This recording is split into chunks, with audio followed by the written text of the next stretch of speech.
안녕하세요. 윤코멘트 윤수정입니다. 제가 오늘은 푸조의 뉴 5008 모델을 만나러 왔습니다. 뉴 5008 3세대 풀체인지 모델이에요. 정말 오랜만에 이렇게 모습을 나타내게 됐는데 제가 지난번에 3008 GT 시승기를 전해드렸었잖아요. 3008의 확장 버전이라고 보시면 됩니다. 7인승의 중형 SUV이기 때문에 차체 크기가 조금 더 커졌구나 이렇게 보시면 좋고요. 디자인을 봤을 때 3008과 굉장히 닮아있는 모습이에요. 이렇게 프레임리스 그릴 부분과 푸조의 이 사자 엠블럼이 나와 있는 모습, 그리고 이 새 갈퀴로 나와 있는 이런 DRL, 헤드램프 이런 것들이 다 비슷한 기조라고 보시면 됩니다. 아무래도 이 차가 풀체인지 모델이니까 크기 자체가 상당히 커졌죠. 휠베이스가 무려 2900mm로 늘어났습니다. 이게 전작 대비해서도 60mm가 늘어난 길이지만 우리가 이 차를 이제 산타페 하이브리드 그리고 소렌토 하이브리드와 비교를 많이 하시게 되잖아요. 그 차들의 휠베이스와 비교를 하더라도 무려 85mm가 더 길어진 걸 보실 수가 있어요. 이렇게 되면은 사실 패밀리카에서 가장 중요한 게 실내 거주성이죠. 그래서 실내 공간적인 측면에서 봤을 때 푸조가 중형 SUV, 그러니까 패밀리카의 그런 목적에 걸맞은 그런 길이감을 가져가고 있구나라고 볼 수가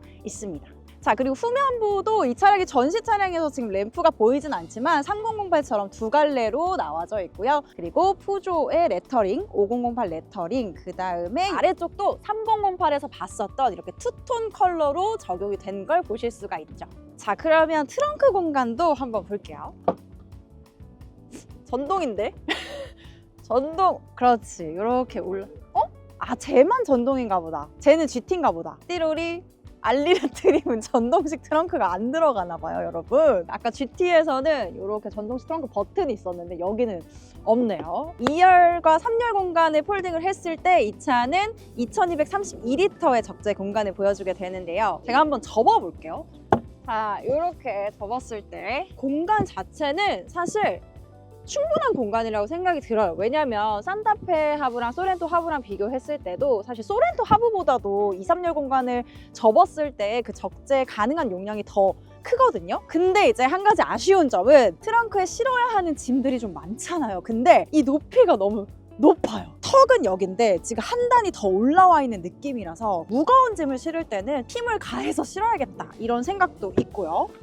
여기 아래쪽에 이렇게 수납 공간이 따로 마련이 되어 있고, 그리고 사실 풀폴딩으로 봤을 때 평탄화는 꽤 평평한 편이죠. 근데 저 2열 시트가 살짝 이렇게 위쪽으로 올라가 있어서 만약에 이 차를 이제 뭐 차박 용도로 사용을 하실 거라면은 평탄화 시트가 좀 필요하실 것 같다라는 생각이 듭니다. 키가 나처럼 작으면 전동식 트렁크가 꼭 필요한데.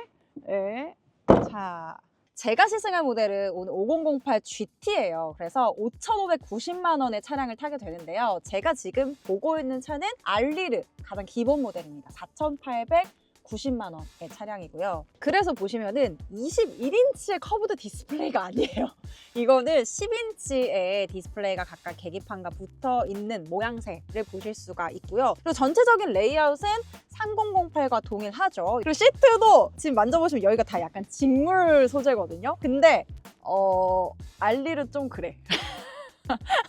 아니, 왜냐면 이 차가 4,800만 원대 차량이잖아요. 근데 이렇게 직물 시트가 들어가는 게 저는 조금 디자인적으로도 그렇고 뭔가 고급스러움을 느낄 수 있는 요소가 없다 보니까 이 부분은 조금 아쉽다라는 생각이 듭니다. 2열 좌석에 탑승할 때도 제가 이 차가 좀 트렁크도 높다고 말씀을 드렸잖아요. 근데 얘가 확실히 턱이 좀 높아. 그래서 올라갈 때 약간 힘들이고 올라타야 된다?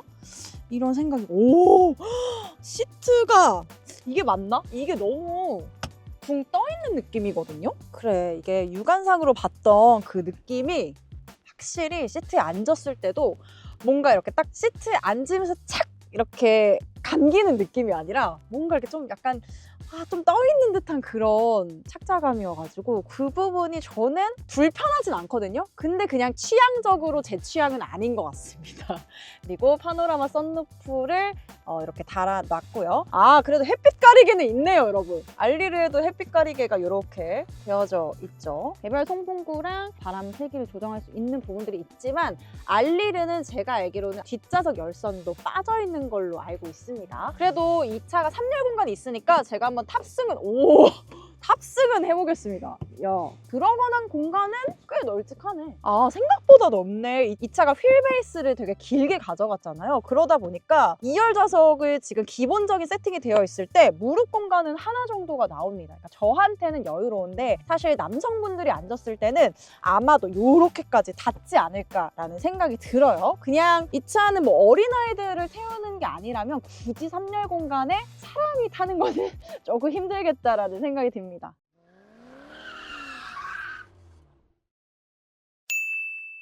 저희는 뒷좌석에 먼저 탑승을 했는데요.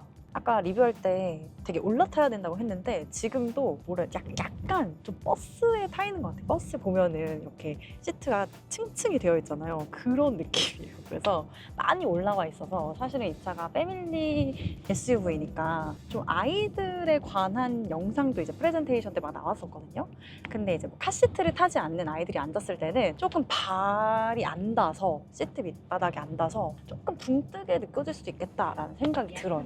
그리고 뭐 각도나 앉았을 때 그런 착자감은 평타 정도나. 아까는 여기 다 직물로 돼 있었잖아요. 근데 이제 가죽으로 돼 있고 여기가 타공이다 보니까 살짝 이렇게 미끄러짐도 잡아주고 아무래도 촉감 자체도 가죽 시트가 더 좋고 이제 애들이 뭔가를 먹다가 흘렸을 때도 가죽 시트가 더 닦기도 편하고 그냥 물티슈로 쓱쓱쓱쓱 닦으면 되니까 그런 부분도 편리하죠.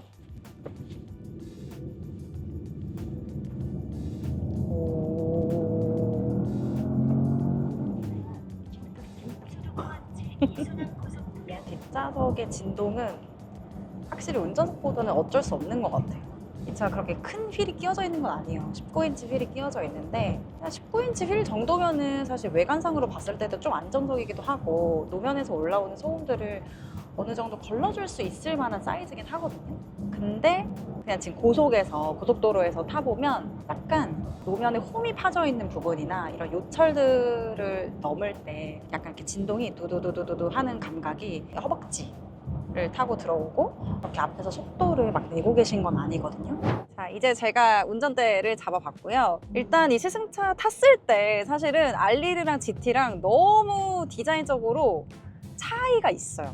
일단 21인치의 커브드 디스플레이가 이렇게 들어가게 되는데 사실 10인치 그 듀얼 디스플레이랑 생김새는 좀 비슷하거든요. 근데 이게 뭐 아까 그 화면을 제가 보지는 못했지만 어쨌든 이렇게 쭉 연결이 되어 있는 이 디스플레이 모양새가 어떤 이런 생김새나 그리고 디자인적으로도 더 예쁘다라고 볼 수가 있죠. 일단 이 차가 3세대 풀체인지 모델이에요. 그래서 완전 변경이 된 건데 사실 뭐 308, 508, 3008에서도 그렇고 엔진은 변화가 없습니다. 엔진 스펙이 3기통의 1.2L 가솔린 그리고 6단 듀얼 클러치 변속기가 맞물려서 합산 최고 출력이 145마력이고요. 그리고 합산 토크는 23.5kgm를 발휘를 합니다. 제가 이제 3008 그때도 GT를 타면서 말씀을 드렸을 때 3008이 뭔가 이제 실용적인 영역에서 사용하기에는 크게 부족함은 없다. 그러니까 출력이 조금 아쉽기는 해도 토크발이 있기 때문에 고속주행을 할 때 탄력을 받으면 어느 정도 쭉쭉 잘 나가요 라고 설명을 드렸었거든요. 근데 이 차는 3008의 어쨌든 확장판이잖아요. 중형 SUV, 7인승의 중형 SUV이고 차체 크기도 길이, 너비, 높이 할 거 없이 다 커지고 휠베이스 자체가 기존과 대비해서 이제 60mm가 늘어났기 때문에 공차 중량도 그만큼 3008보다는 더 무겁게 되죠. 그래서 과연 이 엔진으로 이 스마트 하이브리드 시스템으로 5008이 어떤 승차감을 보여줄까 약간 이런 생각을 하면서 오기는 했어요. 제가 이렇게 시내 주행을 하고 있을 때는 사실 뭐 잘 나가요. 저속 영역이다 보니까 아직은 뭐 크게 노면 소음이 거슬리게 올라온다 이런 것도 없고요. 무난하게 잘 나가는 세팅으로 되어 있습니다. 이렇게 정차에 있다가 출발을 할 때도 곧잘 스무스하게 부드럽게 잘 나가주고 있거든요. 아직까지는 3008 탔을 때랑 크게 차이가 없는 것 같아요. 그냥 되게 좀 무난하다? 이런 생각이 많이 듭니다. 회전하는 구간에서는 생각보다 괜찮은데요?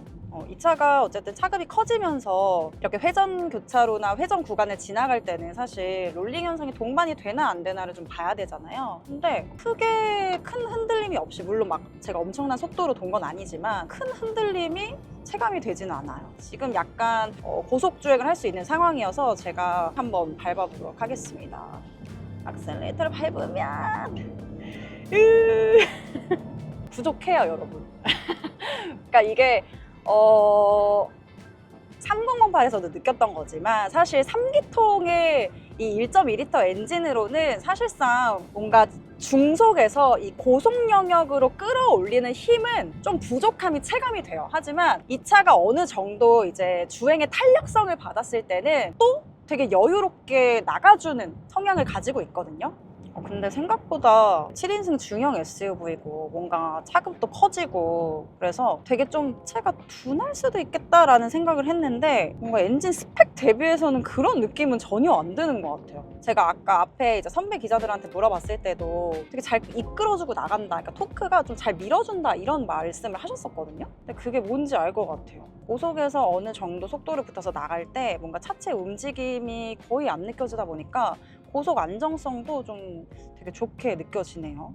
근데 이제 뭐 여러분들이 아무래도 산타페 하이브리드랑 소렌토 하이브리드랑 이 차를 가격대도 그렇고 이 차를 비교를 많이 하실 텐데 사실 하이브리드 시스템이 좀 달라요. 산타페랑 소렌토랑. 걔네는 풀 하이브리드고 얘는 48V의 마일드 하이브리드 시스템이잖아요. 뭐 한 21마력 정도 되는 그 모터가 엔진의 동력을 보조해주는 개념이기 때문에 그 힘이 완전히 같다고 할 수는 없어요. 그리고 그 현대기아 차들은, 현대기아의 중형 SUV들은 또 4기통의 출력이랑 토크도 더 높아요. 그래서 걔네들을 생각하면 이 5008의 어떤 주행감을 조금 부족하다, 아쉽다라고 생각하실 수 있지만 이 차만 놓고 판단을 했을 때는 또 이게 뭔가 엔진 스펙 대비해서는 그렇게 나쁘진 않아요.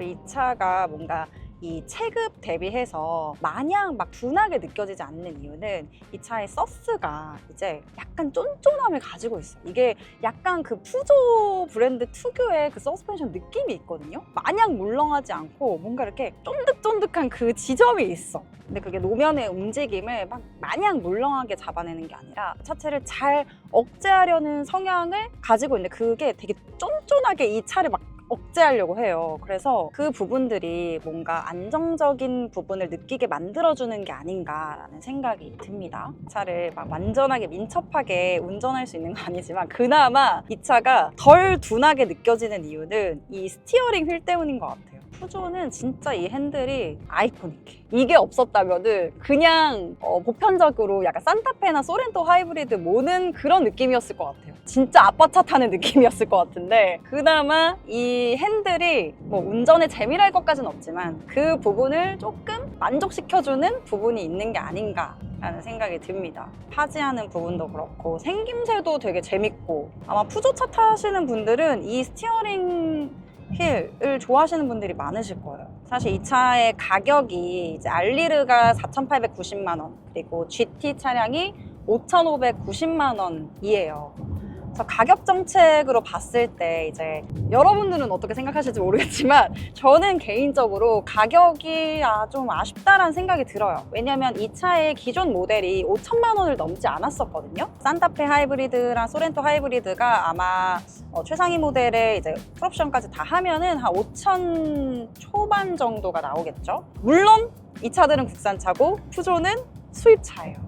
근데 이제 옵션 사양들을 살펴봤을 때도 이 5008에도 국내 소비자가 선호하는 사양들은 다 들어가 있어요. 요새 유행하는 이 커브드 디스플레이, 그리고 되게 깔끔하게 정리해놓은 아이토글 스위치들, 그리고 물리 버튼들, 그리고 뭐 앞좌석에 열선, 통풍, 마사지 기능들도 다 들어가게 되고요. 패밀리카니까 뒷좌석 열선도 다 들어가죠. GT 트립을 선택했을 때요. GT에서는 전동식 트렁크 버튼도 들어가게 되고요. 이번에 또 2열 좌석에 이 시트를 이렇게 틸팅할 때 그 버튼들도 새롭게 들어갔다고 하더라고요. 그래서 그런 거를 따졌을 때 5008의 뭔가 상품성을 단독으로 따졌을 때는 뭐 승차감 나쁘지 않고 디자인은 사실 너무 좋죠. 산타페와 소렌토는 그냥 되게 무난하고 보편적으로 되게 대중적인 디자인이라고 볼 수 있다면은 이 푸조는 되게 유니크한 맛은 있어요. 아까 그 대표님이 프레젠테이션 할 때 설명하실 때 감성 한 스푼에 스타일 두 스푼을 넣었다고 하셨는데 저는 그거에 되게 동의를 해요. 그리고 예쁜 차를 타고 싶잖아요. 우리가 뭔가 자동차를 소비할 때도 디자인을 많이 보고 소비를 하기 때문에 그런 부분에서는 저도 동의를 하거든요.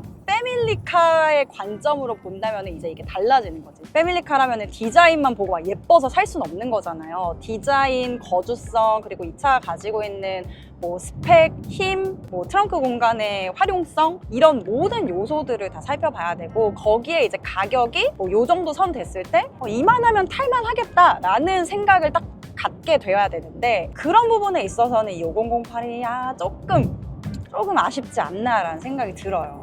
그리고 이 5008의 가격 구성을 봤을 때 사실 GT로 안 갈 수가 없거든요. 왜냐면 외관은 뭐 비슷해. 근데 실내로 오면은 이런 뭐 디스플레이나 그리고 시트의 그런 내장재나 이런 것들을 봤을 때는 또 이게 GT로 가야 될 수밖에 없는, 그래서 5,590만 원을 주고 GT로 갈 수밖에 없는 거죠. 디자인적으로 봤을 때. 결론적으로 이 차는 스타일에 좀 민감하신 분이라면은 이 차를 타시면 만족하시겠다. 그러니까 뭐 운전에 크게 막 그냥 이거 차 뭐 시내 주행 잘 하고 구석에서 뭐 탄력 받아서 그냥 잘 나가기만 하고, 대신에 나는 너무 대중적인 차는 싫어. 실제로 대표님도 그렇게 말씀을 하셨어요. 감각적인 자동차를 원한다, 디자인적으로. 그러면 이 차에 조금 혹하시지 않을까.